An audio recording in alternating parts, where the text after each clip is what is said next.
Hello guys, तर स्वागत आहे तुमचं आपल्या या यूट्यूब चॅनलवरती. मित्रांनो, चॅनलवर नवीन असाल तर चॅनलला सबस्क्राईब नक्की करा आणि अशाच नवनवीन अपडेट्स आपल्या चॅनलवरती पाहत राहा. चला तर मग आपण आपल्या व्हिडिओकडे वळूयात. तर मित्रांनो, आता इथं श्रीधर आणि राघव दोघेही जण प्रियंकाचा हात मागण्यासाठी त्यांच्या घरी आलेले असतात आणि त्यांच्या पप्पांना भेटत असतात. तर त्यावेळी राघवने आता सगळी काही प्रियंकाच्या पप्पांकडे बोलणे केलेले आहे की आमचा श्रीधर खूप चांगला मुलगा आहे आणि श्रीधर आणि प्रियंका दोघेही जण एकमेकांवर खूप प्रेम करतात. तर त्यावेळी आता ही जी प्रियंका आहे तिचे पप्पा हे सगळं ऐकून खरं तर त्यांना आधी धक्का बसला होता, पण प्रियंका आज खरंच कुणाची तरी वाट पाहत होती आणि कदाचित हेच ते दोन मुलं असतील म्हणून आता पप्पांच्या लक्षात येतं. आणि त्यावेळी पप्पा प्रियंकाला विचारतात की प्रियंका बाळा, हे खरं आहे का? तू करतेस का या मुलावर प्रेम? तर त्यावेळी आता प्रियंका जी आहे ती थोडं अडखळत तिच्या पप्पांना म्हणते की हो पप्पा, माझंही या श्रीधरवरती खूप प्रेम आहे. तर त्यावेळी आता पप्पा बोलतात की काय, म्हणजे आता दोघा मुलांचं एकमेकांवर प्रेम आहे म्हटल्यानंतर आम्ही मध्ये कसं काय येऊ शकतो? असं म्हटल्यानंतर आता प्रियंकालाही आनंद होतो आणि त्याचनंतर श्रीधरलाही खूप आनंद होतो. आणि राघवला ह्यांच्या बोलण्यावरनं असं वाटू लागतं की आता हे स्थळ फिक्स झालं आहे, म्हणजे ह्यांचा काही प्रॉब्लेम नाही आहे म्हटल्यानंतर आपल्या आप्पांनाही हे स्थळ नक्कीच आवडेल असं राघवला वाटू लागतं. तर त्याचनंतर आता इकडे हे जे प्रियंकाचे पप्पा आहेत ते बोलतात की चला मला सांगा, तुमचे आप्पा काय करतात, म्हणजे तुम्ही काम वगैरे काय करताय? तर त्यावेळी आता राघव जो आहे तो सांगू लागतो की आमचा ना बिझनेस आहे आणि तोही शेतातील नैसर्गिक खतांचा. तर त्यावेळी आता राघव सांगू लागतो आणि त्यासाठी ना आमचा श्रीधर खूप मेहनत करतो आणि सतत आप्पांची हेल्प करत असतो आणि सगळा व्यवहार ना तो सांभाळतो बरं का. तर आता इथे राघवने श्रीधरचं खूप कौतुक केलेलं आहे आणि त्यावेळी राघव जो आहे तो श्रीधरला बोलतो की आता त्यांना हे सगळं आवडलं आहे. तर त्यावेळी ते बोलतात की ठीक आहे, भेटतो मी त्यांच्याशी, तुमच्या आप्पांशी. तर हे ऐकून ना आता सगळ्यांना आनंद होतो आणि आता इथे राघव लगेचच श्रीधरला सांगतो की त्यांच्या पाया पड. राघव खुणावत असतो की पाया पड. तर श्रीधरच्या लक्षात येतं की अरे हां, पाया पडलं पाहिजे. श्रीधर उठतो आणि तिच्या पप्पाच्या आईच्या पाया पडायला जातो. तर तेवढ्यातच आता तो तिच्या प्रियंकाच्या देखील पायापाशी वागतो. तर प्रियंका आणि राघव दोघेही जण हसू लागतात त्या श्रीधरकडे पाहून. तर त्याचनंतर आता इकडे त्या प्रियंकाच्या पप्पाने आता शिवणाचा ॲड्रेस वगैरे ह्या मुलांकडनं घेतलेला असतो. तर आता राघव बोलतो की ठीक आहे, तर तुम्ही सांगितल्याप्रमाणे आमच्या आप्पांकडे लग्नाची बोलणी कराल ना? तर आता ते बोलतात की हो नक्की, असं म्हणत आता राघव आणि श्रीधर दोघेही प्रियंकाच्या पप्पांचा निरोप घेतात. तर आता इकडे प्रियंकाही खुश आणि राघवने श्रीधरही खुश. तर आता मंदिरामध्ये इथे आता काही माणसांची चर्चा झालेली असती आणि तेही शिवनाथ बरोबर. तर ते म्हणत असतात की आजकालची मुलं ना स्वतःच मुली शोधतात आणि स्वतःच मुलीचा हात मागण्यासाठी मुलीच्या घरीही जातात. तर आता त्यावेळी आता शिवनाथने इथे उत्तर दिलं होतं की माझी मुलं माझा अभिमान आहेत आणि ते माझ्या शब्दाबाहेर नाहीत. हां, बाकीच्या मुलांचं मला सांगता येत नाही, पण माझी मुलं माझा अभिमान आहेत. तर आता हे ऐकल्यानंतर माधव जो आहे तो गप्पच बसतो. त्याच्याकडे बोलायला शब्दच उरत नाही, कारण आपणचा अभिमान असल्यामुळे आता इथे त्यांच्या पुढे जाणं हेही त्यांना योग्य वाटत नाही. तर आता इकडे श्रीधर आणि माधव दोघेही जण घरी जाण्यासाठी निघालेले असतात आणि वाटेतच हा श्रीधर राघवला म्हणत असतो की खरं सांगू का राघव, मला ना विश्वासच बसत नाहीये की प्रियंकाच्या पप्पाने या लग्नासाठी होकार दिला. तर आता राघव बोलतो की हो ना, खरंच मलाही असंच झालं आहे, पण कधी एकदा हे स्थळ आपल्या आप्पांपर्यंत पोहोचेल आणि या स्थळाला खरं तर खऱ्या अर्थाने आप्पांचा होकार मिळेल, तेव्हाच हे लग्न तुमचं होऊ शकेल. तर आता इथे रुद्रांशने या दोघांचं बोलणं ऐकलं आहे की प्रियंकाच्या वडिलांनी या लग्नासाठी होकार दिला आहे. तर त्यावेळी आता रुद्रांश बोलतो की आता ही गोष्ट ना आत्तूला सांगायलाच हवी, असं म्हणत आता लगेचच याने फोन काढला आहे आणि इकडे रुद्रांशने त्याच्या आत्तूला फोन केला आहे. तर राघव बोलतो की चल श्रीधर, चल लवकर, आपल्याला निघायला हवं आत्ताची आत्ता. हे जाऊन बंटीला सांगायला हवं, त्यालाही एवढाच आनंद होईल आणि त्यानंतर आता सगळी तयारीही करायला हवी, लवकरात लवकर तुझंही लग्न आता पार पडेल. तर त्याचनंतर आता इकडे हा रुद्रांश जो आहे तो लगेचच त्याच्या आत्याला फोन लावतो. फोन लावून आता आत्या जी आहे ती बोलते की हा बोल रुद्रांश, काय खबर आहे? तर त्यावेळी आता रुद्रांश जो आहे तो बोलतो की या मुलांनी त्या प्रियंकाच्या घरच्यांना पटवलं आहे, मनवलं आहे लग्नासाठी आणि त्यांनी लग्नाला होकार देखील दिलेला आहे. तर आता हे ऐकून ऐकून तर पद्माला वाटतं की हो का, मग आता आपल्याला पुढचं काम करायला हवं. तर त्यावेळी आता पद्मा जी आहे ती भास्करला सांगू लागते की त्या मुलाने तिच्या वडिलांना पटवलं आहे, तर आता आपल्याला पुढचं काम करायचं आहे. रुद्रांशला ती सांगते की आता तू तुझं काम कर, आम्ही बघतो काय करायचं आणि काय नाही ते. तर आता रुद्रांशला माहीत आहे की त्याची आत्या नक्कीच काहीतरी असं जबरदस्त करेल, जेणेकरून आता या शिवनाची जी काही इज्जत आहे ती वेशीला टांगेल. तर त्याचनंतर पद्मा म्हणते की ती मुलं देखील खूप खुश झाली असतील ना, बघा आता भोगावे लागतील त्यांना त्याची कारनामे, असं आता पद्मा इथे म्हणत असते. तर त्याचनंतर आता पद्मा आणि हे भास्कर दोघेही जण मिळून आता प्रियंकाच्या घरी जाणार आहेत आणि प्रियंकाच्या वडिलांना असं काही भरकटवणार आहेत, असं काही त्यांच्या मनात भरवणार आहेत. त्या सगळ्याने ते स्वतःच शिवनाथचा पान उतारा करतील आणि मग त्यावेळी शिवनाथला कळेल की त्याचा अभिमान काय करत आहे. खूप अभिमान आहे ना त्याला त्याच्या मुलाचा. तर आता बघूयात काय करतायत हा अभिमान. तर त्या पद्मा आणि हा भास्कर दोघेही जण आता त्यांच्या प्लॅनिंगला लागलेले असतात आणि आता काहीही करून आता इथे त्या प्रियंकाच्या वडिलांची त्यांना भेट घ्यायची असते. तर आता इकडे प्रियंकाचे वडील जे आहे ते राघव आणि श्रीधरच्या म्हणण्यानुसार आता शिवनाथच्या घरी लग्नाची बोलणी करण्यासाठी म्हणजेच श्रीधरचा हात मागण्यासाठी जाणार असतात. तर आता इकडे त्यांनी त्यांच्या बायकोला फोन केला आहे की तुम्ही दोघीजणी मंदिरात गेला आहात ना, ते चांगलंच केलं. तर आता मीही निघतो आहे शिवनाथच्या घरी जाण्यासाठी. तर त्यावेळी आता ती बोलते की ठीक आहे, पण पेढे घेऊन जा हां. तर आता त्यावेळी ते बोलतात की हो हो नक्कीच, मी पेढेही घेऊन चाललो आहे. तर आता ते पुढे जाणार, दाराच्या बाहेर जाणार, तेवढ्यातच घरात पद्मा आणि भास्कर दोघेही जण येऊन थांबलेले असतात. तर त्याचवेळी आता ते प्रियंकाचे पप्पा जे आहे ते बोलतात की तुम्ही. तर त्यावेळी ती बोलते की आम्हाला माहीत आहे तुम्ही ओळखलं नसेल, पण आम्ही तुम्हाला चांगल्या पद्धतीने ओळखतो हां, तुम्ही साताऱ्यातील फेमस कंदी पेढेवाले ना. तर त्यावेळी आता इथे ते बोलतात की हो हो. तर हे पद्मा जी आहे ते मुद्दाम त्या पेढ्यांची तारीफ त्यांच्या समोर करते की तुमचे गावात पेढे, तुमच्या पेढ्यांशिवाय गावात कोणाच्याच पेढ्याला चव नाही बघा. खरं तर आम्हाला ना तुमचेच पेढे खूप आवडतात. तर असं बोलल्यानंतर आता इथे ते बोलतात की अच्छा हो का. तर त्यावेळी आता ते विचारू लागतात की तुम्ही इथे, म्हणजे मी ओळखलं नाही. तर त्यावेळी भास्कर जो आहे तो ओळख करून देतो की आम्ही कोण आहेत वगैरे. तर त्यावेळी ती बोलते की आम्हाला ना तुमच्याकडे एक महत्त्वाचं काम होतं आणि म्हणूनच आम्ही तुमच्याकडे आलो होतो.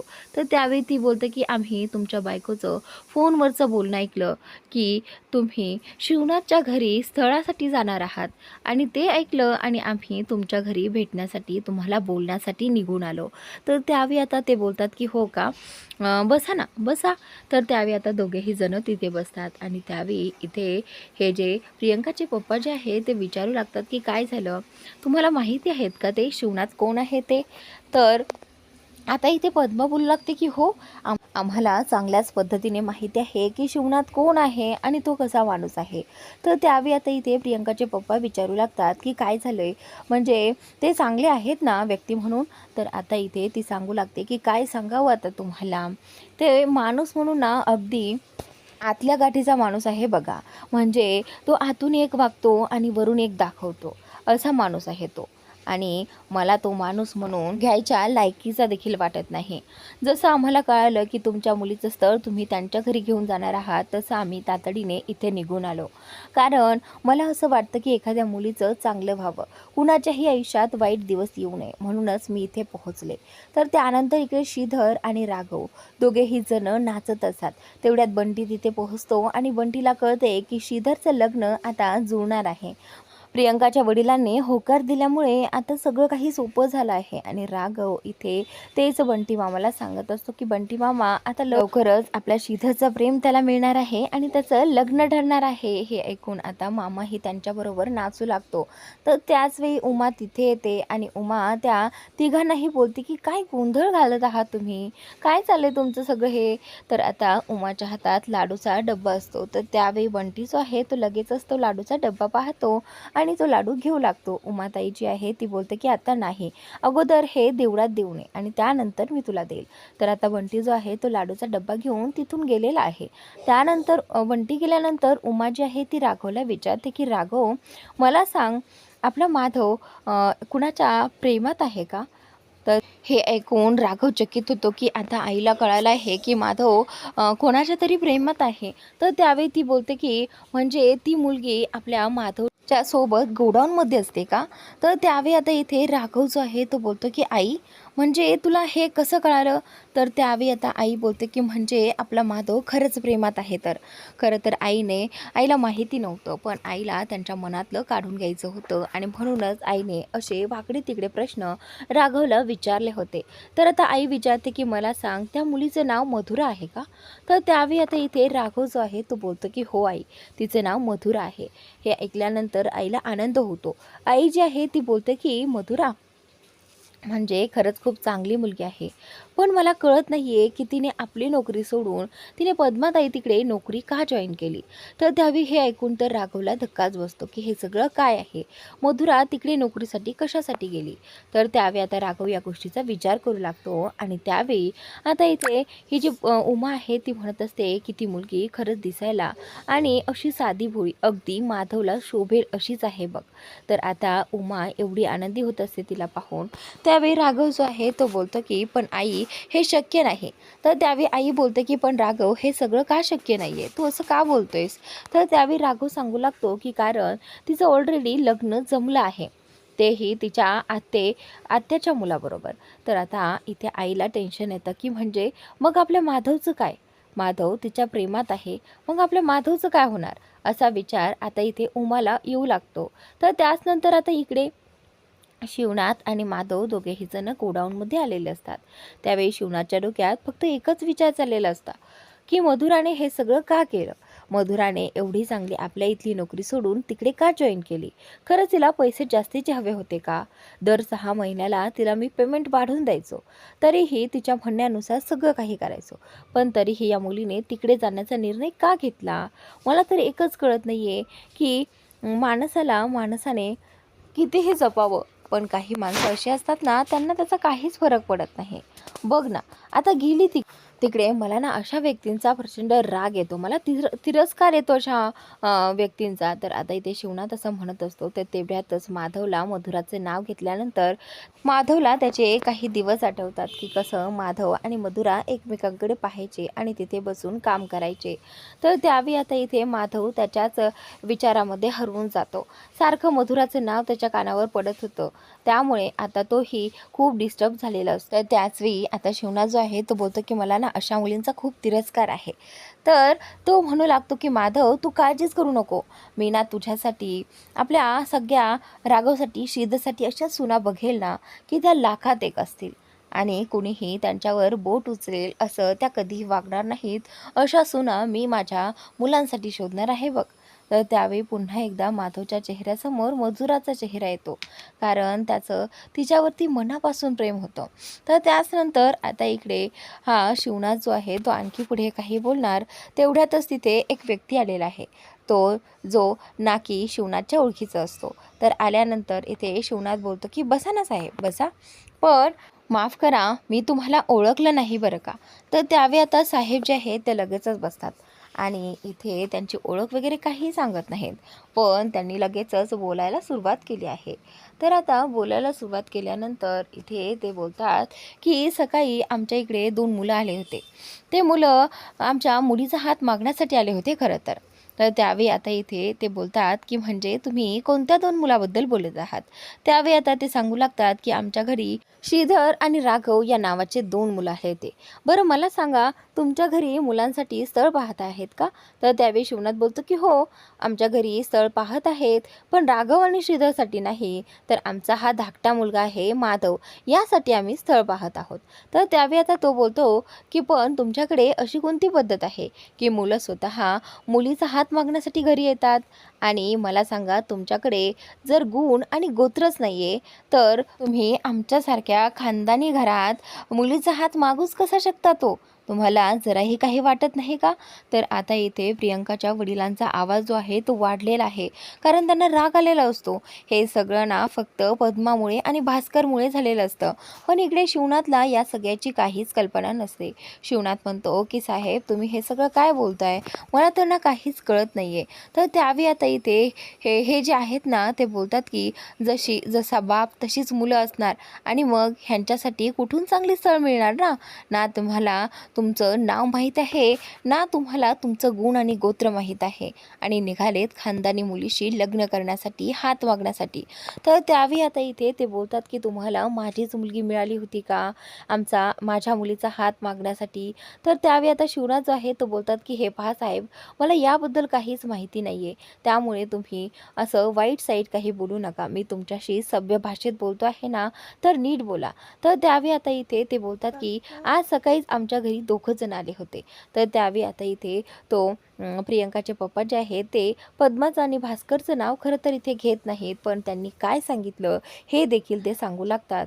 ते सांगू लागतात की तो शिवनाथ ज्याने माझ्या बहिणीला पळवून नेलं, आणि त्याने याचा देखील विचार केला नाही की तो आमच्या घरामध्ये काम करायचा, एक नोकर म्हणून काम करायचा, आणि त्या नोकराने माझ्या बहिणीला पळवलं आणि तिच्याबरोबर लग्न केलं. पण माझी बहीण आज त्याच्यासोबत अजिबात खुश नाही आहे. फक्त त्याने प्रेमाचं नाटक केलं आणि नाटक करून माझ्या बहिणीला फसवलं. त्याचं फक्त एवढंच डोक्यात असतं की श्रीमंत मुलीला फसवायचं आणि त्यांच्या पैशांचा वापर करायचा. तर कदाचित मला असं वाटतं की त्याच्या मुलाच्याही डोक्यात त्याने हेच भरवलं असेल, हे संस्कार आहेत त्याचे. तर आता इथे उमा जी आहे ती चिडचिडपणे हे सगळं सांगत असते की कशा पद्धतीने त्याने तिच्या बहिणीसोबत वागलं वगैरे, सगळं काही खोटं नाटं इथे ती त्यांना सांगत असते. आणि इथे त्या मुलांबद्दल म्हटल्यानंतर आता प्रियंकाच्या पप्पांना टेन्शन येतं की हे सगळं काय आहे, आणि माझी मुलगी तर ह्या मुलाच्या प्रेमात पडली आहे. तर त्याच वेळी आता इथे त्यांना प्रचंड राग येतो त्या मुलांवरती. ते बोलतात की पण सकाळी जे मुलं माझ्याशी बोलण्यासाठी आले होते ते तर अजिबात तसे वाटत नव्हते. तर आता इथे ही पद्मा जी आहे ती बोलते की दिसतं तसं नसतं, पण आतून अगदी त्यांच्या बापांवर गेले आहेत ते. वरतून मऊ आणि आतून एकदम काटे आहेत ते काटे, पण कुणालाही कळू द्यायचे नाहीत, आणि असंच करून माझ्या बहिणीला तर फसवलं त्यांनी. आणि म्हणूनच मला वाटतं की एखाद्या मुलीच्या आयुष्यात असे काही वाईट दिवस येऊ नये, म्हणूनच मी तातडीने तुमच्याकडे निघून आले आहे हे सांगण्यासाठी. तर आता इथे भास्करही बोलू लागतो की हो हो, म्हणजे ते खूप मुलींची फसवणूक करतात. आज एका मुलीला फसवतात तर उद्या दुसऱ्या मुलीला फसवतात, आणि असं सांगताही नाही येत की ते एका मुलीसोबत राहतात.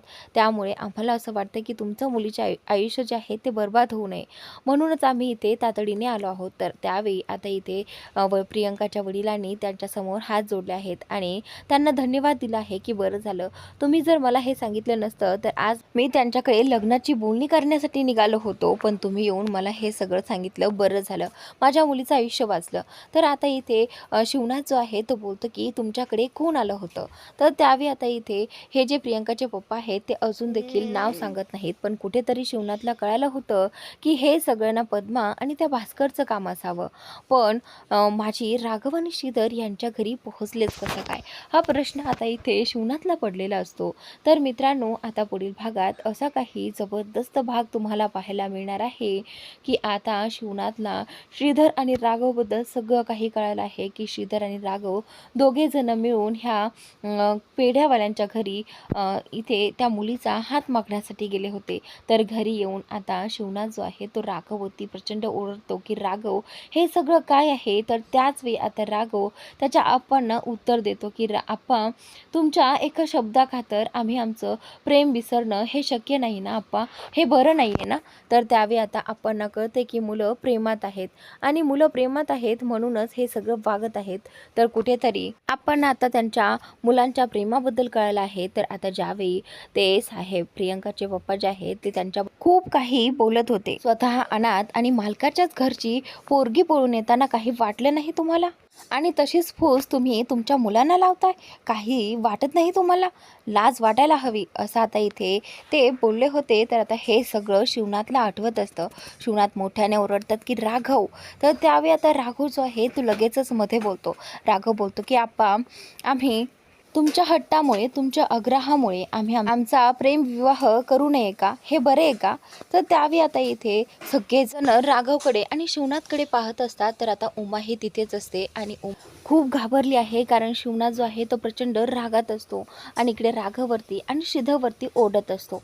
राघव आणि श्रीधरने आज जे काही केले ना, ते शिवनाथला अजिबात आवडलेलं नसतं. म्हणूनच आता शिवनाथची चिडचिड होत असते आणि आता शिवनाथला त्याच्या मुलांवर वाटणाऱ्या अभिमानाबद्दल आता शिवनाथला शंका येईल, की माझ्याकडनं काही संस्कार द्यायला काही कमी पडले का? हा विचार देखील आता शिवनाथच्या मनात येणार आहे. पण कुठेतरी शिवनाथलाही त्या सगळ्याची जाणीव होणार आहे. तर मित्रांनो, आजचा भाग इथे संपतो आहे. पुढील भाग नक्की पहा आणि अजूनही तुम्ही चॅनलला सबस्क्राईब केलं नसेल तर सबस्क्राईब नक्की करा.